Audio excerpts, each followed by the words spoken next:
Octavia, this wasn't just a movie. This was part of my life. I was into the Mercury program. What was the movie to you? It was all inclusive. Well, I mean, I didn't know the story. So the fact that we know so much about so many different missions from our space program, but not the contributions of these women, to me, it was about time that the story was told. And how are you feeling as you walk in this Dolby Theater? I think it's a time that has come, and the fact that the movie's resonating with people, it's wonderful. It was wonderful. Good luck to you. Thank you so much. When you say Zootopia, smiles come on faces. You're talking to them? Would you run down the genesis of how it came to be?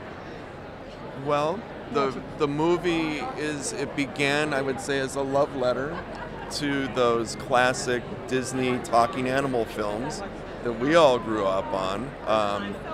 The number one that you loved was Robin Hood. If you remember Robin Hood from the 1970s, sure. And we hadn't done one in a while, and so we all got together with John Lasseter, our boss, and we said, "Hey, John, we should do one of these things because Disney has not done one." And he said, "Well, if you guys are going to do it, there have been a lot of talking animal movies, so you have to make this one different." So we did about almost a year and a half of research, including going to Africa together, and really diving into what would an animal society be, how would they build it. And we built it from the ground up, and that's where we needed that crew of 800 people to really figure out how this is going to work. What was the biggest challenge in doing all that? That's a lot of stuff that went on. What was the biggest challenge? Well, I think making the animals feel like animals, but also be able to walk up on twos, because they're anthropomorphic. They're not walking down on all fours. So how do you do that in a way that makes it feel like they truly are animals, but are walking like humans walk? And with all the fur and having wind move through that fur and having skin and muscle systems, I mean, it was sort of layer on top of layer. But we knew we were telling a story that needed to have characters that looked very real. And then come the Batemans of the world to give it the break. That guy. Yep. He's the best. Turns out those animals are funny, you know? Which comes first, the chicken or the egg? Who's in there?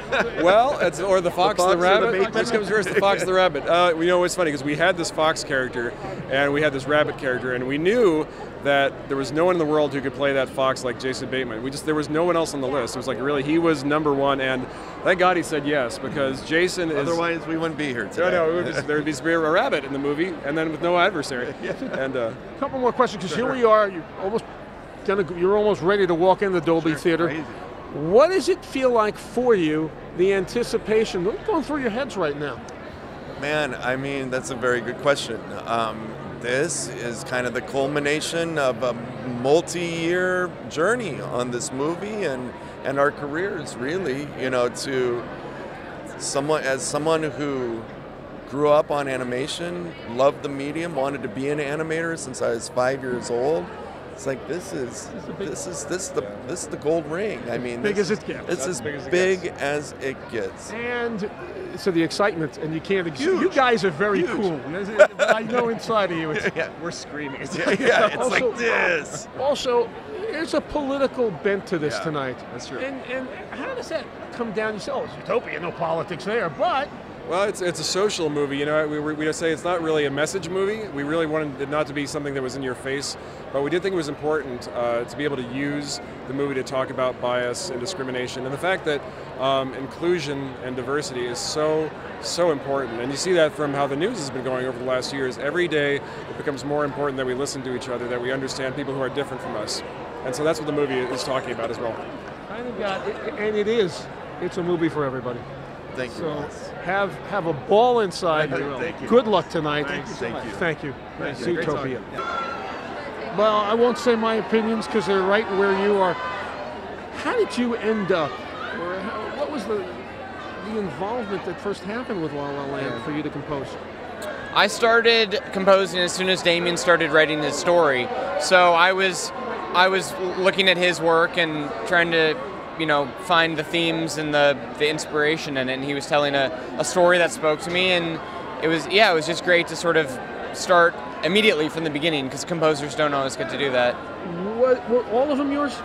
All of the what? Everything we hear in there, all yours? The songs and the score, yeah. And you went from the slow to the fast to the... what was inspiring you? The story and the characters, and just kind of... with a musical, in some ways it's easier for a composer because the songs have to accomplish something emotionally or dramatically, and so you're thinking about those things when you're composing those melodies and those pieces. In terms of the score, that happens after the movie's shot. You're just looking at the picture. That's the same on any movie. You're looking at the picture and you're thinking about the colors and the acting and the editing and all of that. City of Lights. That hit you one moment? No, it didn't. I mean, yes, it hit me, but it was a very long time of sitting at the piano and melody after melody after melody. I throw out so many ideas before I get to the right one. And the odds makers say you've got a pretty darn good chance, as you know. What are you thinking right now as you walk into the Dolby Theater? What's going through your head? Let's just flash forward. Your name's called, Justin. Now what? Flash forward to when my name's called. I have to go up on stage and thank a bunch of people, and I would be very excited if that happened. So you're very humble. You're very. You seem inside. You got to be a firecracker. Right? You mean like nervous right now? I'm not nervous. That doesn't mean I'm like sure I'm gonna win or anything. I'm just like, I don't know. I'm excited to be here, and it's out of my control. I did my work, and we'll see what happens. Piano, your original? Yeah. Mr. Dodson come to you for some lessons? He had a piano teacher. He was working with a piano teacher, Liz Kinnan, for 6 days a week for 4 months. I did sit down with him sometimes, and I was on set for all of it, so I could sort of see how it was going. But he did so much work on his own and with Liz. And finally, win or not, what are you doing next? I don't know what I'm scoring next. I don't know. This has been a very busy few months showing this movie and sort of writing this, and I'm excited to find my next score. I know Damien's making another movie in the fall, so I'll do that, but if I can do something before then, I don't know. Well, we're excited for you. Good luck tonight. I got a good feeling for you. Thank you.